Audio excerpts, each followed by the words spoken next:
Hello everyone, I'm Sherry and welcome to today's webinar, a talk with Mrs. Doctor. Okay, before we get started, I'd like to go over a few things first so that you know how to participate in today's event. We're going to have a Q&A session at the end of the presentation, so before that, you can just pop in any question that you like into the Q&A box so that we're going to attend it to later. And also, if you want to take a toilet break or you want to go away from your laptop, no worries, because we're going to have a recorded version available after this. And all right, that's it for my housekeeping. And without further ado, I would like to introduce our presenters today, Kali, Megan, and Heng.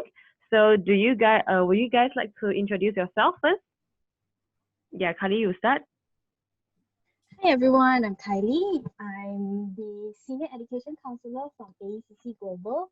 I've been working with this company for a couple of years. Yeah, so today we'll be sharing a talk about medicine. How about you, Megan?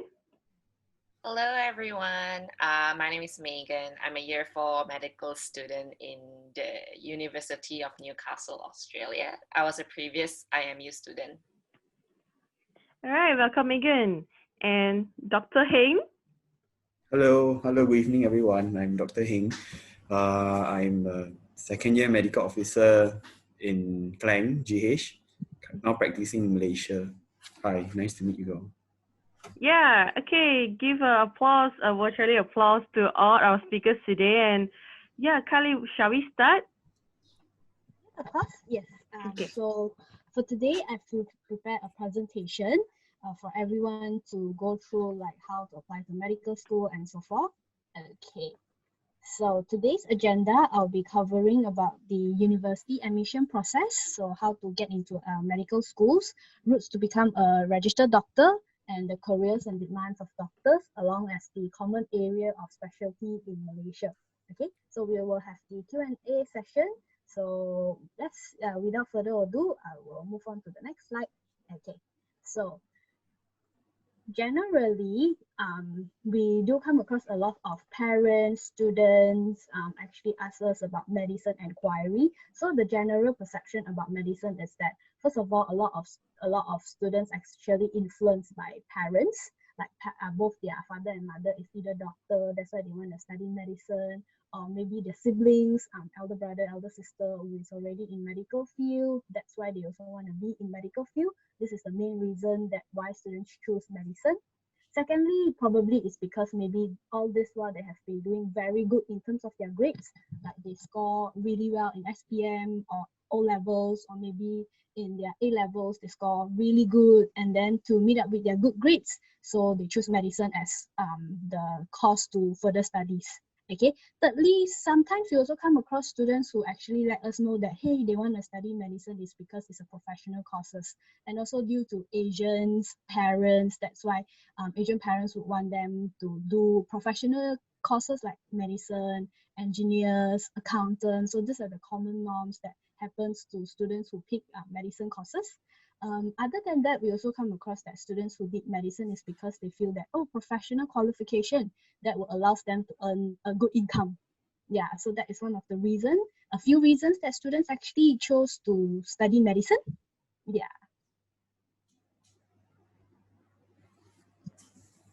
Sorry. Okay, it seems like a lot of reason is because of parents. Okay, let's ask Megan and Dr. Heng. Okay, Megan, what makes you want to go into medicine? So for me, I've always wanted to become a doctor since I was really young, around 7 years old. Then because everyone was saying, you know, doctors save lives, and I wanted to be someone who saves lives.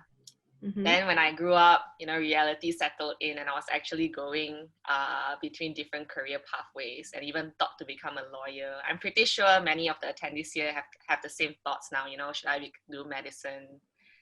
But for me, biology was kind of like my best subject, and I really loved it. And during A levels, I was volunteering at the Pediatric Cancer Center every week. So I remember thinking that I really wanted to have the knowledge and the expertise and license to actually counsel their family and help them with their disease. So after thinking hard, I decided to go with my wishes and my strength, which was biology, and I chose the medical pathway. So seems like you're very big into like helping people. Okay, how Yeah. about you? Yeah, how about you, Dr. Hing? Actually, for me, I would say it's multifactorial, probably. Like out of so many reasons Miss Kylie has mentioned, I think she has mentioned few of the reason why I became a doctor. First of all, parents' influence play a role. I think all Asian parents does play a role in our career selection. Number two is good results. Okay. Number three, I initially wanted to become an engineer, but my parents thought that becoming a doctor is a better choice. So after a few rounds of discussion, I ended up in medical school, and I think choosing to become a doctor, it's a journey, I guess. If you enjoy the journey, you will become a doctor. I think. As far as for now, I'm enjoying my work. So to all of you out there, if you want to become a doctor, you will have to discuss with your parents, and if your parents are supportive, you can do it, I think. All right, I see. So I guess if the parents is supportive, it's gonna be better. But if your parents are not supportive, prove it to them that you can do it, right? Okay, so seems like being a medical doctor is quite stimulating and interesting. But then I believe there's gonna be a long journey before you get into it. So pass back to you, Kylie. Yep. Actually, getting into medical school is not an easy process. It actually requires students to go through different stages. So as mentioned, academic result is one of the main reasons where, like main criteria where students need to meet. Besides having good grades, students will also need to have good English proficiency. So that's why getting into medical schools, first you need to have good grades. Secondly, you will need to have good English, because communication is very important becoming a doctor. You will need to inform your patients on the diseases, the diagnosis. You need to inform the patient's family member. So English is very important. Communication skill is very important. That's why getting into medical schools, English proficiency is very important. Okay, besides having these two components, if let's say students want to apply for medical school, they also need to take different type of admission tests. So different type of admission tests, later I'll take you through about which country requires what admission test, so that you roughly know and prepare yourself. As let's say you want to go to UK or go to Australia or go to different countries, what are the admission tests that is required. Okay, so after you already have all these criteria prepared, then you apply for medical schools. Now, if you apply for medical schools and you were shortlisted, you will have to go through interviews. Okay, all medical universities will have to go through interviews. Generally, during interviews, they will ask why you want to apply for medical schools, what is your inspiration, what is your future career, what is your plan in the future. So these are the general interviews. Then also, they will also ask about maybe certain general question, maybe due to having COVID-19 or any of this issue. That's why it will be one of the questions for interview. Okay. Mm-hmm. And then moving forward, if let's say students are shortlisted after their interviews, they will be having an offer. Okay, once they receive an offer, students will need to decide, okay, let's say for example, you apply for 3 medical schools and you got 3 offers. That is really good. So you need to decide which offer you want to take up, pay the tuition fee, and then apply for student visa if you're going overseas, and do medical checkup and immunization and all those. Okay. All right. Yeah. So since this is an admission process, I want to ask Megan, right? Since you're still studying, I hope that you still remember how the admission process is like. So would you like to share with us your experience and also some, some important tips that students should be aware of? Yeah, so I think I'll start with for the ones who actually wants to go into IMU, which is the local pathway, and then maybe I'll share some experience applying for direct overseas universities.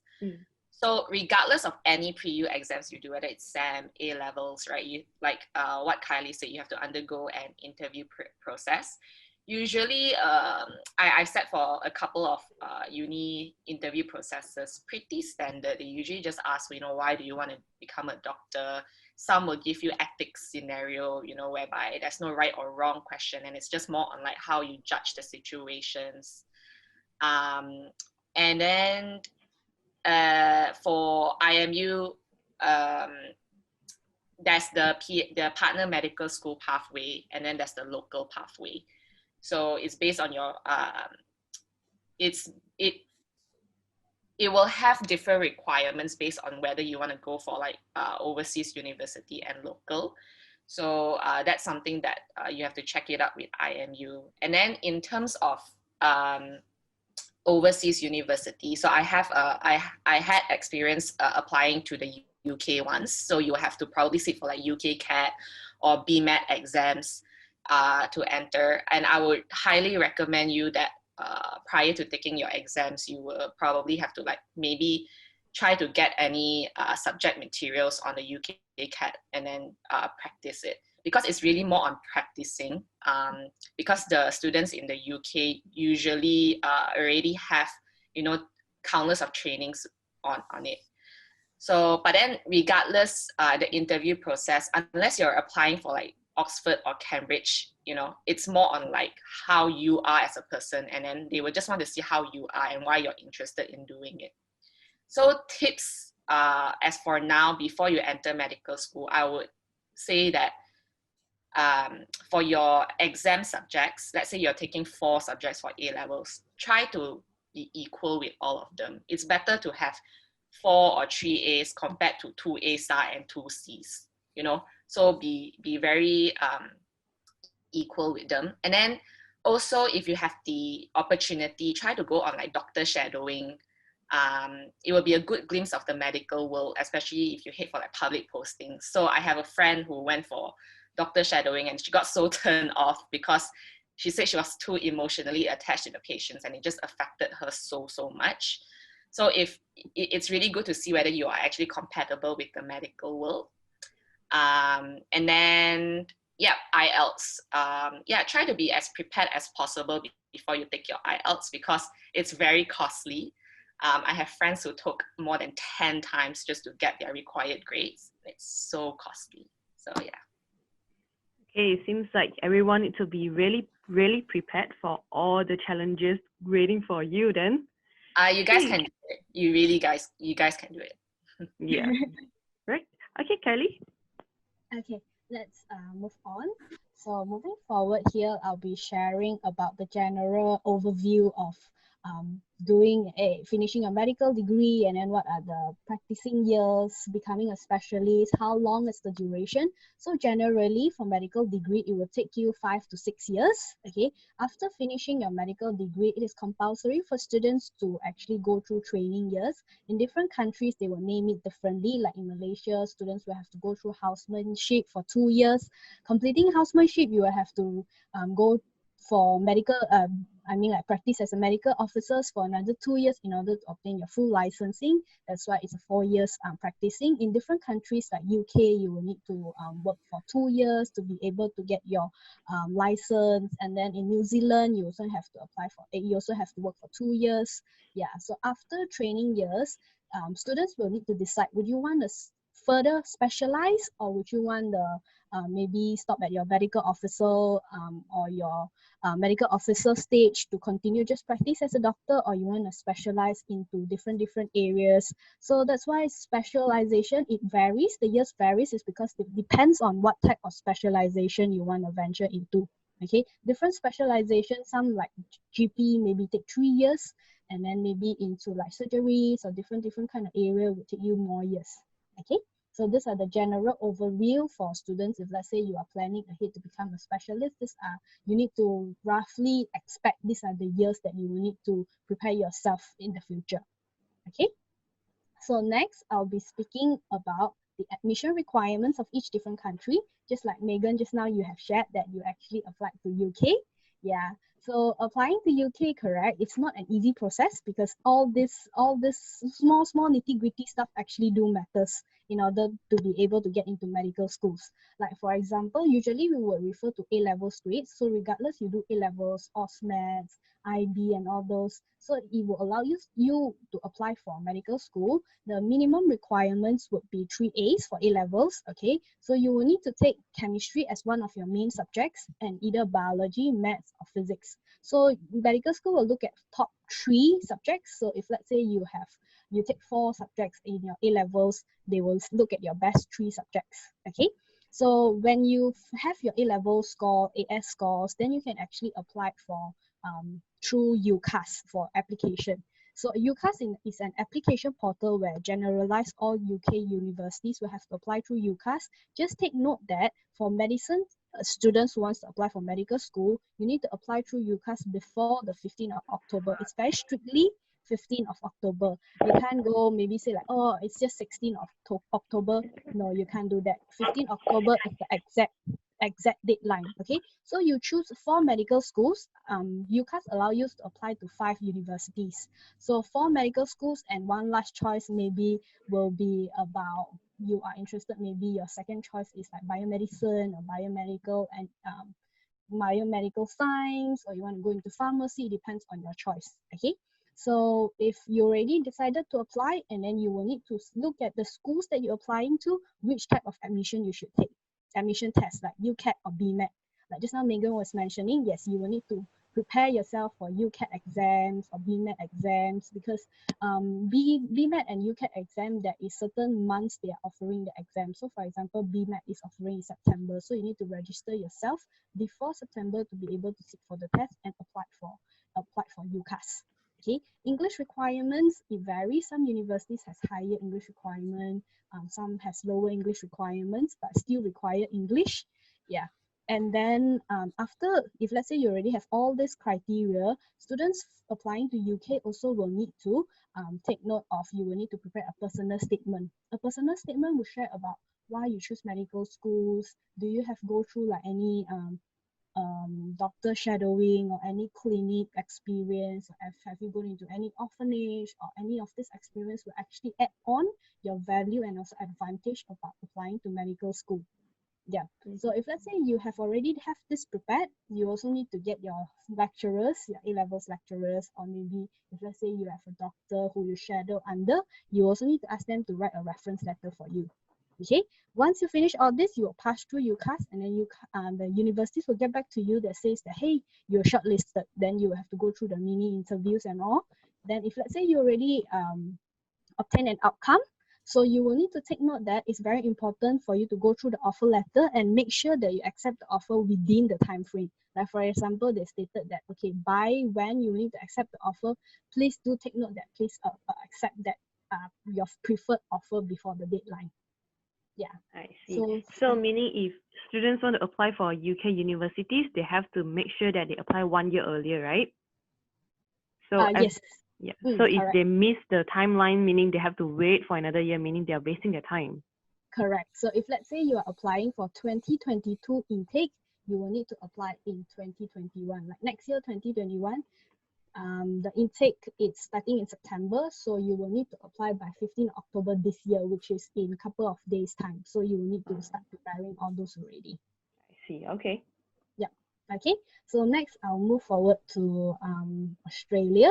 Okay. Applying in Australia, there's 2 types of entry into medical school.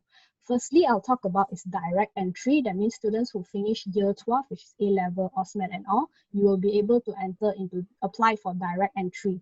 So direct entry is for students who actually have their year 12 qualification, and then you will need to seek admission test, as I said. It's different from UK ones. So if let's say you're applying to both countries, UK and Australia, that means you will need to seek multiple admission tests. UK BMAT to fulfill UK requirement. In Australia, you will need to seek ISET test, or if let's say applying for University of Adelaide, you will need to seek UCAT A and Z test. Okay, so IELTS and everything. So for Australia has different school has different application deadline. So you need to take note. Like for example, if let's say you're applying for 2021 intake, right? So you need to apply to the universities of, like for example, University of Adelaide, their application deadline is on the 30th of June. So you need to apply before the 30th of June to be eligible for the entry into 2021 intake. I Okay? see. Yeah. Okay, so this is Australia, right? And Megan is Yes. currently studying Australia. Mhm. Okay, I know that Megan is transferred to IMU, but then how does it differ between Australia and Malaysia? Would you like to share more about it, Megan?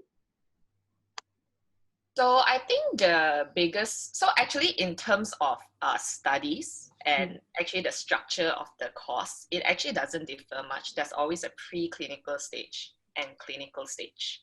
So what I meant by that is that whether, regardless of whether you're in the UK, Malaysia, or Australia, you have a preclinical whereby you study the basic of science, and then you study more on like the diseases and the theories behind all these diseases for about 2 to 3 years, depending on where you are.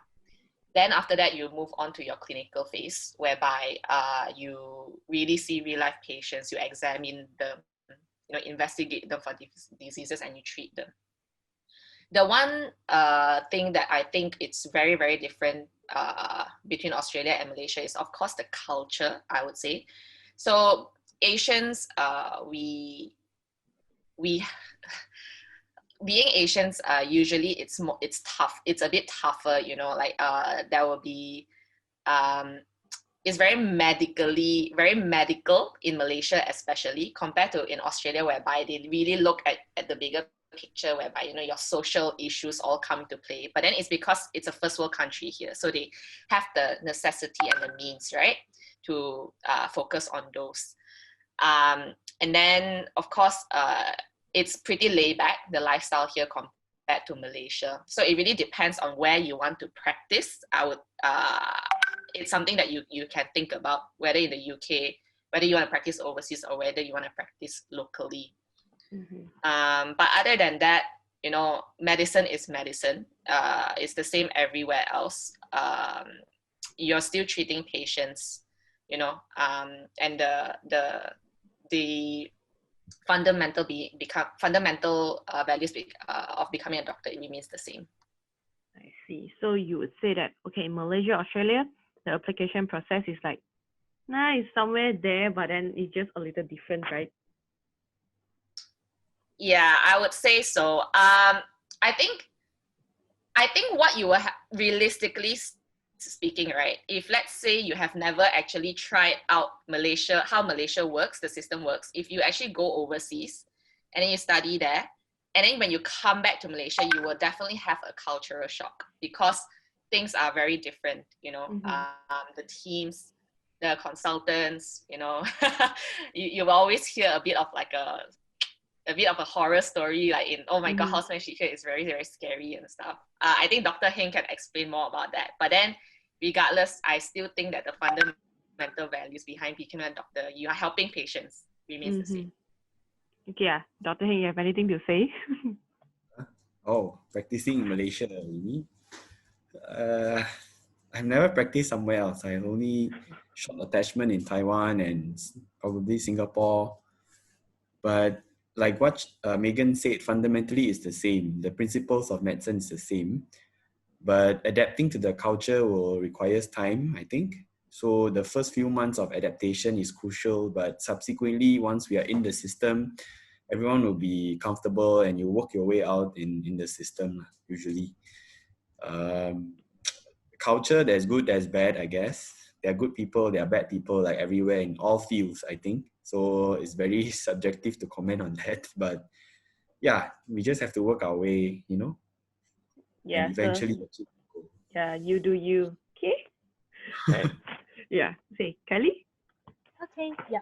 So moving forward, I'll be talking about postgraduate medical degree. Okay, so if let's say students who are still considering to go into medical schools, or maybe due to their grades, they are not doing well. So actually there's a postgraduate entry, meaning that if let's say students actually finish a 3-year special degree in biomedical related to bio-related field, they still can apply for postgraduate entry, meaning that if let's say this is the requirements for students who actually wants to go into postgraduate entry, they will need to have a bachelor degree equivalent to 3 years. So bachelor degree, you cannot be like, for example, you did a Bachelor of Arts or you did a Bachelor of Design and then suddenly you want to change to become a doctor, then that wouldn't allow you to able to enter into postgraduate entry. For postgraduate entry, it will be something for like students who actually doing biomedical or maybe doing physio or doing maybe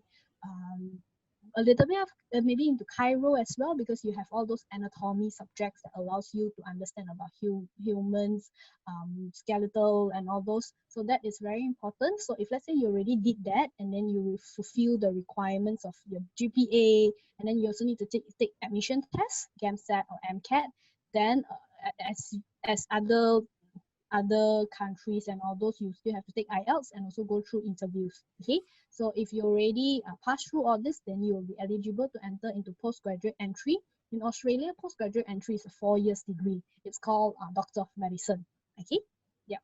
So moving forward, if let's say students who are interested to study in US or Canada, likewise, there is no direct entry for medical schools in America or Canada. Meaning that if let's say students who already finished their A-levels qualification, already finished their high school qualification, they will still have to go through a bachelor degree, which is a 4 years degree. Okay, so if let's say you already finished a 4 years degree, we call it a pre-med studies. So if you finish pre-med already and then you are deciding to go to medical schools, then you need to apply for medical schools. Applying for medical schools, the process is similar, just that you need to take MCAT test. Okay, after having that, then you will need to apply for medical schools before the 1st of October. Okay, medical schools in US and Canada is also 4 years. Okay, so in other words, you will need to take 4 plus 4, 4 years of undergraduate bachelor degree and 4 years of postgraduate medical school. All right, so let's move on. If let's say students who are interested to study in New Zealand, okay, New Zealand also has their own medical school structure.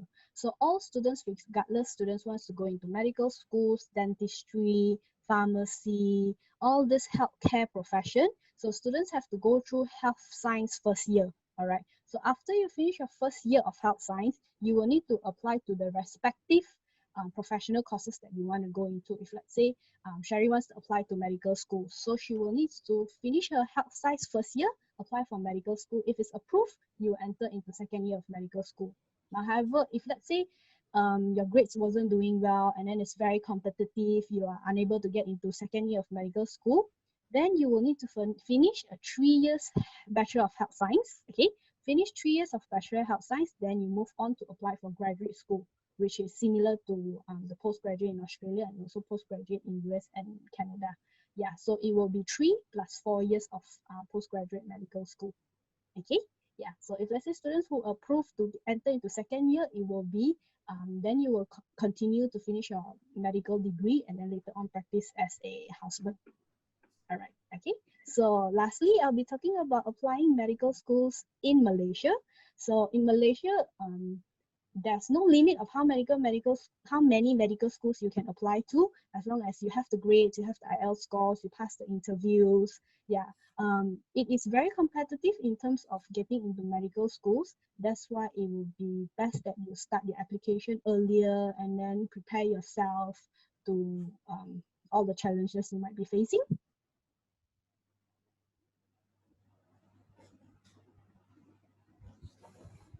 Okay, so next I'll be covering about, okay, so over here, these are the common medical specialties that students are actually interested in. So some students actually, when they are in their high schools, we come across students who are like 16, 17 years old, then they'll come to us and say, hey, Miss Kylie, actually I want to become a psychiatrist. How do I become a psychiatrist? Do I go through psychology or do I go through medical background? Yeah, so these are the common specialty that students are actually interested in. So actually students, right, if let's say you already enter into the medical school, I would say probably keep your options open. If let's say you are still not sure what specialties you want to look into, or you are already decided, let's say some students, they already, in their first year, they already decided they want to be a gynae. Okay, so if that would be a good option, so that when you go into your housemanship and all those, you have a goal that you want to look forward to and aim to fulfill your specialties.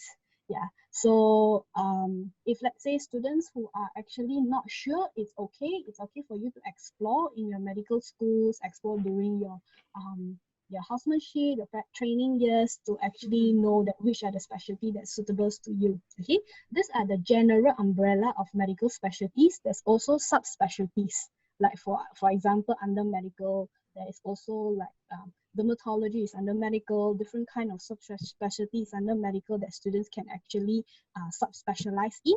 Yeah, so this is the one that I'm sharing, is like a general umbrella. So Okay. if a student doesn't know what he or she wants to do at first, no worries, they can just go for the studies and explore later on, right? Yeah, of course. Yeah, so they can still explore themselves. Yeah.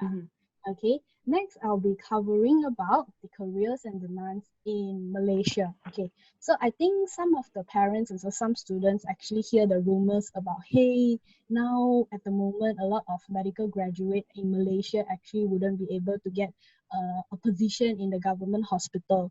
Yeah, they have to wait a year and a half to be able to obtain a position in the government hospital. Is it true or is it false? So usually we will say yes, it is true, because we have a lot of medical graduates, but however, not many positions in government hospital. That's why it's taking a longer wait for students to be able to practice. Hence, if let's say students, parents especially, that comes to us and say that, hey, now medical field, if let's say I want my son to become a doctor, would they get a job or not? Yeah, so I would say there's still a demand in the medical field, where there's a lot of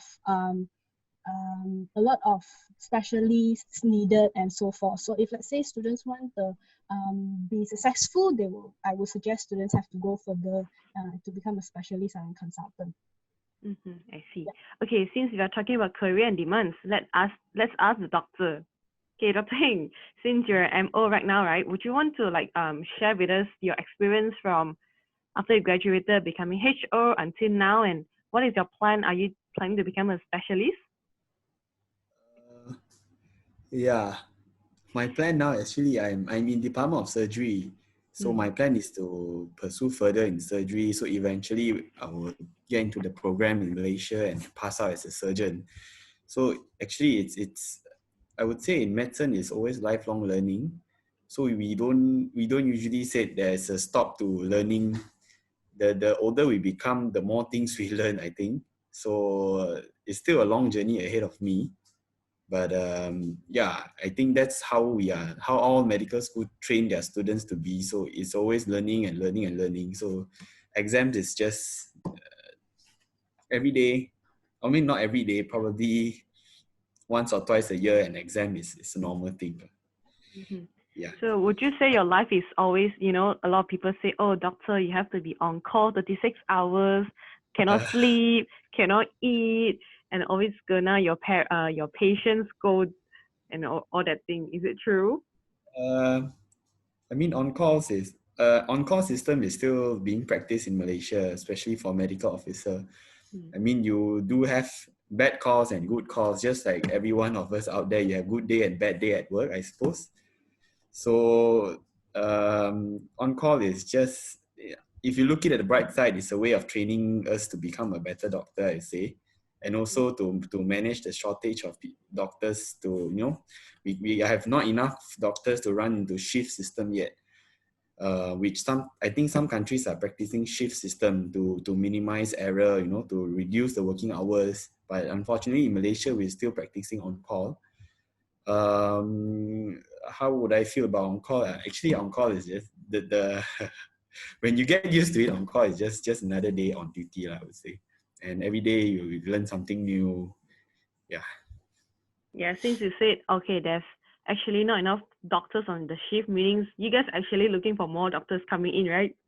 Yeah, actually the issue now in Malaysia is a lot of parents, I think a lot of people are concerning with regards to the contract thing, contract system, or whether a permanent doctor I think that's like out of the, it's not up to us to decide, but the job opportunity is there.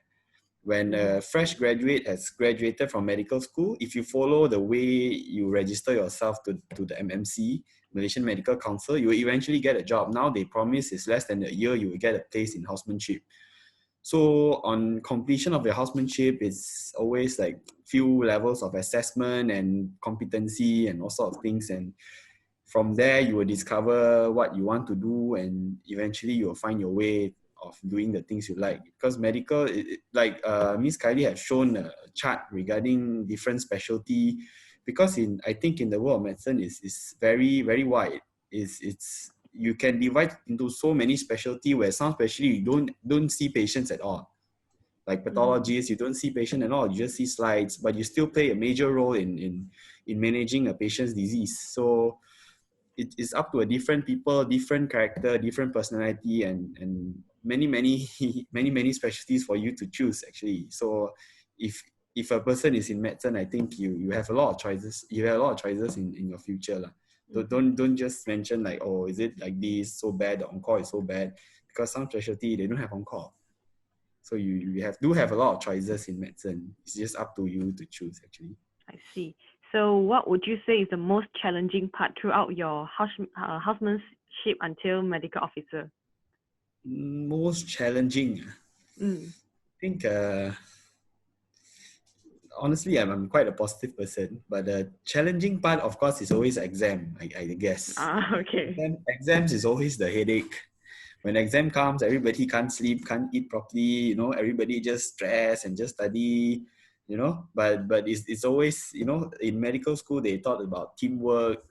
Teamwork is always very important. Group studies, all these will help us to, maximize the chance of passing in exam, yeah, to me, exam is the stress. Okay, I see. Seems like you can deal with patient better than books then. Okay. Okay. Since you talk about studies, right? Let me ask you, Megan. Is it true that since you are still in your medical degree years, is it all about studies and studies and studies? Because a lot of people say, oh, medical students, they have no life.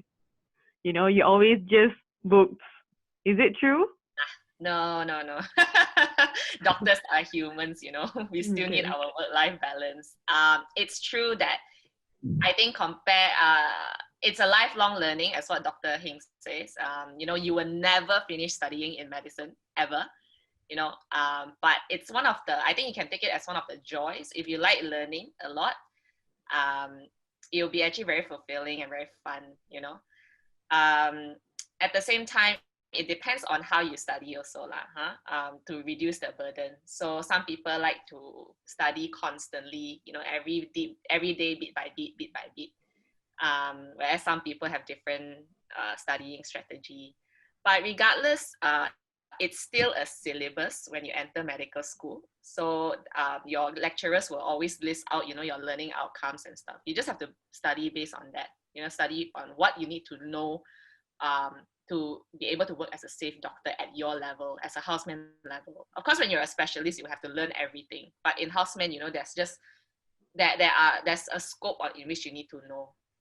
So yeah, I think it's very manageable once you enter medical school. Actually, I would actually say medical school for me is actually a bit easier compared to SPM, because I know it's ridiculous to say, but I actually think so. SPM is when you are trying to get into medical school, right? So you actually rush, you actually try to do as best as you can for 9 subjects. But then as you go higher, A levels will be 4 subjects, and then medicine will be 1 subject only. And then you tend to just narrow your scope and just focus on that. So it'll get easier. Nevertheless, you still have to study a lot, but it will be okay. It's very manageable. I see. Okay, how about you? How about any study tips for students? Yeah. Are you asking me or Dr. Yeah. No. Any one of you, Megan, you can talk about it. Okay, study tips. For me, I would say try to study constantly lah, but depends on you also. It's easier when you when you just bit by bit, bit by bit.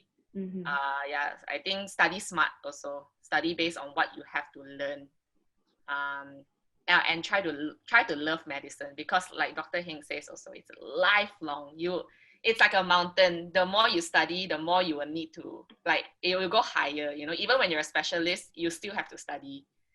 And then now also, I think even in Malaysia, I think every year you probably have to like attend courses or try to update yourself in order to actually remain your license in medicine. So it's a requirement now to keep constantly updating yourself if you want to become a doctor. So learn to love it lah. I see. Okay. Since we are talking about, careers, right? Okay, so Megan, what do you have in mind? Are you going to be any kind of specialist? In terms of career, so I'm in my year 4 now. I have another year of medicine as a medical student left. Probably will move to Queensland for 2 years of housemanship, as you would say. And then I'll probably be doing the basic physician training in Australia, which is basically like the MRCP of the UK, going into a medicine field and then branching out from there. I see. Okay. Seems like we already asked a lot about your experience, and I can see that there's a lot of questions popping out on the Q&A box. So I guess we shall move on and, attend to those questions. Yep. Okay. Yeah. Next will be the Q&A session. Yeah. So just a reminder, if you haven't put your question in, just hurry up and put it in. All right. Okay. The first one. Hi, if you don't mind, can you talk more about shadowing process? Yeah, Kali or anyone, you guys can start. Kali, you want to go first on the shadowing process? No, wait. Okay, sorry. I think Megan mentioned about the doctor shadowing process. So maybe Megan want to attend to this question.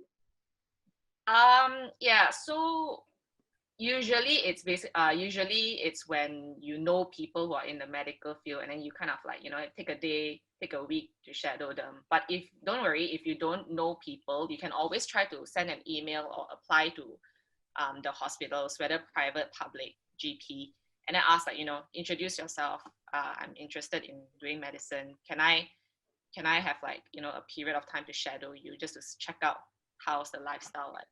Yeah. Okay. I hope Megan answered your question, because it's anonymous. So, yep. Okay, next one. How hard is it to get into medicine school? And he's a UEC student. Maybe Kali would want to answer to this. Okay, sure. So if let's say students who actually completed UEC, all right, so for UEC, because students actually sit your exams pretty late, so it's end of the year. So what we usually recommend students who actually sitting UEC exams to apply using your trial results. So it is best to prepare for students who wants to go into medical school, right? When some students actually doing the SPM or GCSE or UEC, they'll say that, okay, they do last minute studies and so forth, and then later on we decide based on their grades. But for generally, if let's say students want to apply for medical schools, I would say prepare ahead. And for UEC students, the grades that is required usually will require roughly around A subjects, are averagely A, to be able to enter. But for UEC students, you need to take note that it is very important for students to take IELTS as well for UEC students. So generally, average A for students to apply for medical school. Okay. Okay, the next one. What is a possible opportunity for me if I don't want to be a specialist? Maybe Dr. Hing can answer this. If you don't want to be a specialist, but it's possible. You once you have completed your MOship training, you have plenty of choice. Actually, it's not like one way out. You need to become a specialist. But of course, like I mentioned just now, there are plenty of things for you to do. You will find your own love in the field of medicine. I would say it's either you love clinical medicine and you like kids, or you don't like kids. You like to deal with women, or you like to deal with old people, you like to deal with adults, all sorts of things that you can choose from. And on top of that, if you go to non-clinical, you can go into research, you can go into public health, doing research to become eventually an epidemiologist, or you like education, you go into lecturing. Yeah, many things to do if you don't want to become a specialist per se. But like in a I would say if you become a GP, also there's a lot of different GP. Some people like to venture into aesthetic medicine. Those will require special courses that it's under a private thing. Like it's not no longer under the official training program. But aesthetic medicine itself is a big field as well. So I think eventually you will find something that you like, and you will learn more into it and practice on your own, I think. Mm-hmm. Okay, another question for Dr. Heng. Does doctor really earns a lot? Doctor really Yeah, earns a I lot. think it I don't varies, think so. right? I don't think so, because I think it depends. It's like in all fields. There are very rich accountant, there are normal earning accountant also.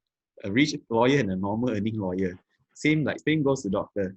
But I think if earning money is your first aim in life, probably medicine is not the thing that you should consider. But if you think that you like you like medicine, when you like biology, you like to deal with people, you like to social with people, then probably you can give it a try for medicine. But in terms of money earning, probably I have a lot of friends the same age earns much more than what I earn now. In the future, I'm not sure. Probably they'll become millionaire much earlier than me. Yeah, okay. So, yeah, depends on what you want, just like what Dr. Heng said. Okay, Kylie, the next question is for you. Okay, how do I find out whether a medical university is recognized in Malaysia? Okay. So what you need to do is you need to go to Malaysia Medical Council website. So you just have to type out Malaysia Medical Council and you select list of recognized universities. So over there, it's very clear that the universities that is recognized under MMC. So those are the universities they will list down what are the qualification requires. Like if let's say in Canada, which universities under Canada, it will be listed clearly down there. So you can refer to the MMC website. And then you put in a list of recognized universities, you'll be able to find the answer there. Okay. Okay, so it's postgraduate equals to specialization. Maybe Kylie, you can answer that. Yep, it depends on which country you're actually referring to. If let's say you are referring to Australia, US, or Canada, postgraduate entry doesn't mean specialization. That means after you finish your postgraduate entrance medical school, you will still need to further on into specialization. Yeah, but however, in UK, after you finish your degree already, and then after you're practicing already, then you will need to apply for postgraduate, which is called specialization. In different countries, varies differently. Okay, so in UK, students who finish their training already, they will have to apply to universities for continuing training as a specialist. That would be, I think that would mean the specialization or the postgraduate in UK, but in Australia, Canada, and America is different. That means if let's say you want to continue specialize, it will be another stage. That means after postgraduate medical school, you will still need to take a few years to specialize. Okay. Yep. Right. The next question seems kind of big. Can I specialize in two different fields of medicine? I believe it's two different specializations. Yeah. Maybe, yeah, Dr. Heng, you want to talk about it? It's rather it's not to say no, but usually what doctors do is once they choose something they love. Let's say I want to become a surgeon, so you are trained to become a surgeon. So in the field of surgery itself, there are so many different subspecialties. You can become a breast surgeon, you can become a urologist, you can become a liver surgeon. There's so many things. So the more exposure you have in the particular field, the better you are in doing certain things. So if you say there's one doctor who wants to become a surgeon and eventually wants to become a psychiatrist, that's rather odd, I would say. But it's not to say no, but I have never seen one. Probably someone who is like, if they love kids and they love heart, they will eventually become a pediatric cardiologist, I would say.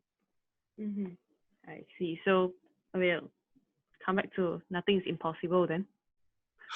Okay.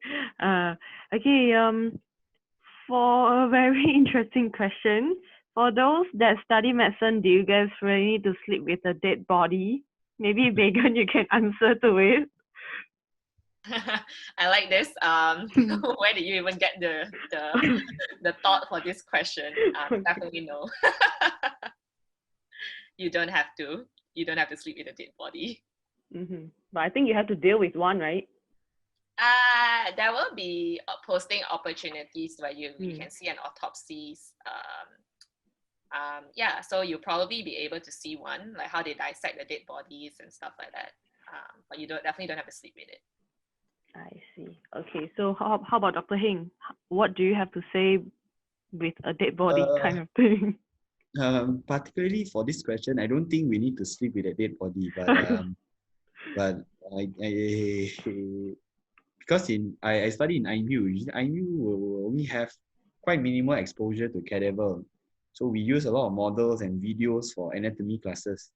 But friends coming from India, they do have a set of skeleton with them. It's like your own skeleton to learn about bones, but dead body per se, I don't think so. Yeah.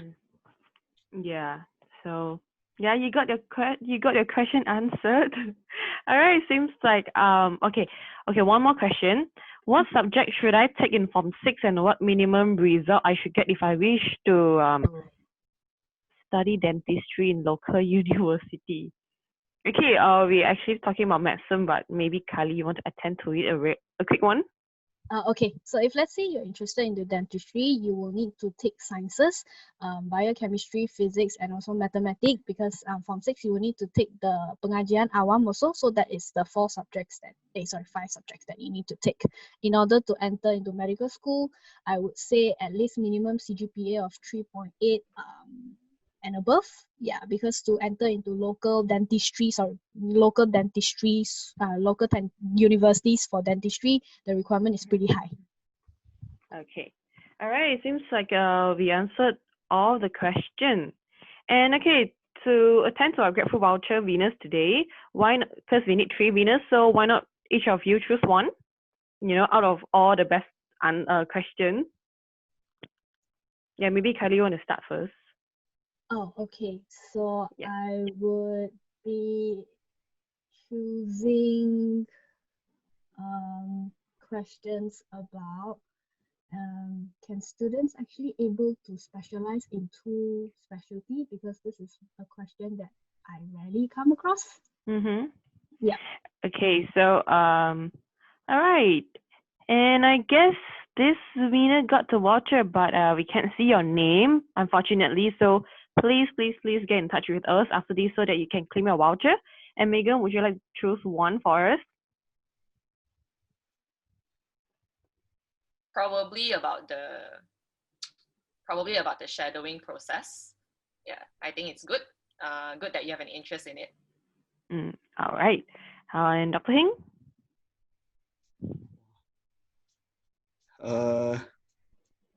I will choose the one. Can I specialize in 2 different fields of medicine? Oh, Kylie actually chose that already. Yeah, you choose one more. What? Where?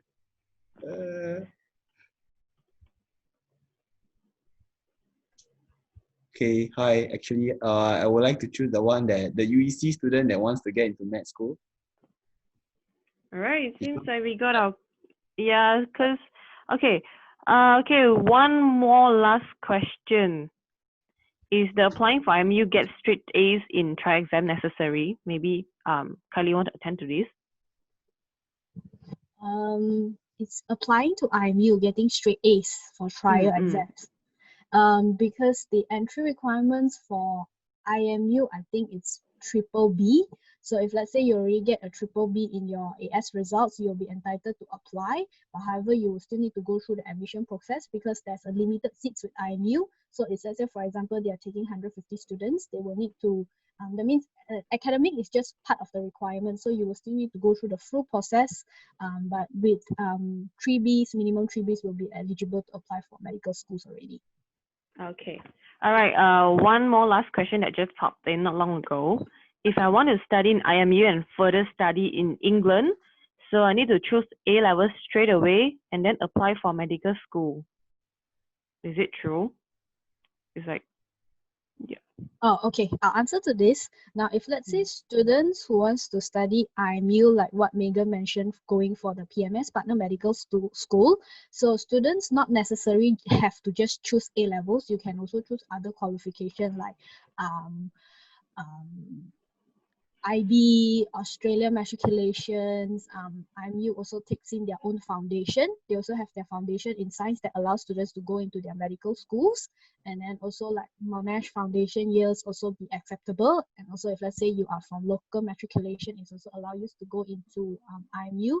But however, A levels is usually a lot of students taking that as a starting point because they still want to give it a try to other medical schools in other countries. So if let's say you already decided, like for example, you did like Australian matriculation, it still allows you to enter into IMU and you have to apply for partner medical school as entrance, to be able to transfer to UK in the future. Okay, and also this question actually asks the seniors in IMU. Did IMU provide you guys scholarship, to study in any countries? Because she or he is particularly asking about England, but do you guys have any idea about the scholarship? I think I can answer to that. I don't think IMU provides any scholarship for those. But I think if you are JPA used to send people overseas, but if I am not wrong, Kylie, do correct me if I'm wrong. I don't think they do that anymore. But I think other than that, like what's the other scholarships called? I think Mara. I think Mara still does it. And other like Kazanas and stuff, they do send people overseas. So perhaps if you are actually interested in that, you can probably take a look and see whether you meet the requirements. Yeah, I think for this scholarship and also application process things, you can contact us after this so that we can give you a more detailed answer. All right, seems like we are done with all our Q&A. So do you guys have anything else to cover before we wrap up? Maybe Kylie can start first. For me, I would say if let's say students, because from my point of view, it's about applying to medical school. So if let's say students who are planning to do medical degree, I would suggest that you have to plan ahead, okay? Plan which month to take your IELTS, preparation and all those so that you don't stretch yourself too far in the sense that you don't sit your IELTS and also sit your AS in the same month. So you will be stressing out about it. So plan ahead which month, what you want to do, read more, research more, and also if let's say you have any questions about application and all those, you can get back to us. We can also give you a guide about how to prepare for it and then where to register for the test and all those. Yeah, you can get back to us. All right. And Megan, you have anything else to cover? Not really. Good luck in applying for medical school. And then if you get into medical school, congratulations. It's going to be a very fulfilling journey. And I hope you guys enjoy it. Yeah, Dr. Heng? If you plan to join into medical school, I wish you all the best and welcome to join us. Yep, so yeah, 2 seniors are waiting for you. And that's it for our session today. And thank you everyone for joining us again for this last episode of Study This or That.